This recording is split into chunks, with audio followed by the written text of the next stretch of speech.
ചെയ്തേ കുടുങ്ങി. ഇവൻ ശരിക്കും മൂടി വന്നാണ് കേട്ടോ. ഒരാള് ചെറുതാണെങ്കിലും ഉള്ളിൽ കോളുണ്ടാവും. ഇങ്ങനെ വീട്ടിയ ഇങ്ങക്ക് തന്നെ എന്റെ നാണക്കേട്. ഇവിടെ തലയുറച്ച് നടക്കാൻ കഴിയൂല. ഞാൻ പിന്നിലുണ്ട്, നീ ധൈര്യമായിട്ടുണ്ടോ? നമ്മുടെ വേഷം കണ്ടിട്ട് ഓന് കുലുക്കൊന്നുമില്ലല്ലോ. ഓൻ ശരിക്ക് കളിച്ച് പിടിച്ചോനായിരിക്കും. നീ ഉറിഞ്ഞു പിടിച്ചിരിക്കുന്നേ കണ്ടാട്ടുണ്ടോ മനസ്സിലാക്കുന്ന എനക്കൊന്നും അറിയില്ലാന്ന്.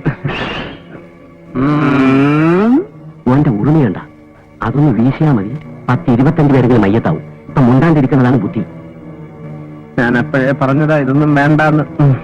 പഠിച്ചോണിപ്പോ എന്താ ചെയ്യാ? ഇക്കുളത്തിൽ മടങ്ങാനൊക്കെ പറ്റുമോ?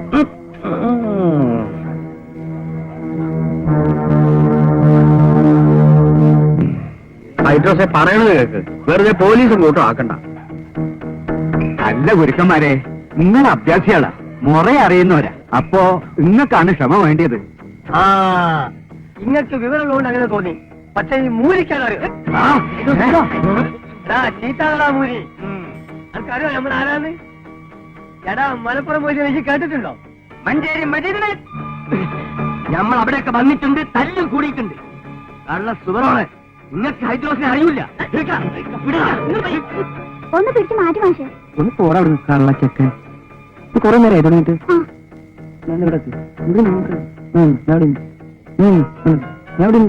കോഴിക്കോട് വീരാങ്കൂട്ടിനെ എനിക്ക് കേട്ടിട്ടുണ്ടോ? പറയണ പങ്കുല്ലാശാനെ കേട്ടിട്ടുണ്ടോ? അവരൊക്കെ കുത്തി മത്സ്യമാണ് ഈ മൊയ്തീൻ. എടാ ഇന്റെ ഈ മലപ്പുറം കത്തി എന്തിനാണെന്നറിയോ? അന്റെ കത്തിന്റെ അരി അടക്ക ചെണ്ടാനുള്ളതല്ല. നീ കണ്ടിട്ടുണ്ടോ ഉറുമി? മജീദേ കാണിച്ചോടാ. ശരി, സകല കുടി ശേഖന്മാരെ ബിസ്മില്ലാഹി.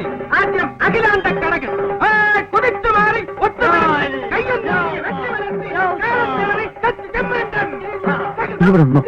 ഇതൊരാഴ്ച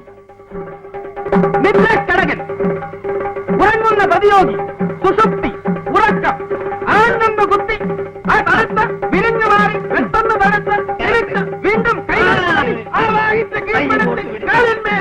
ഒക്കെ ഇങ്ങനെ കുട്ടിക്കാരണം പറഞ്ഞൊന്ന് ഹൈദ്രോസിനെ പേടിപ്പിക്കണ്ട. നായിന്റെ മോനെ.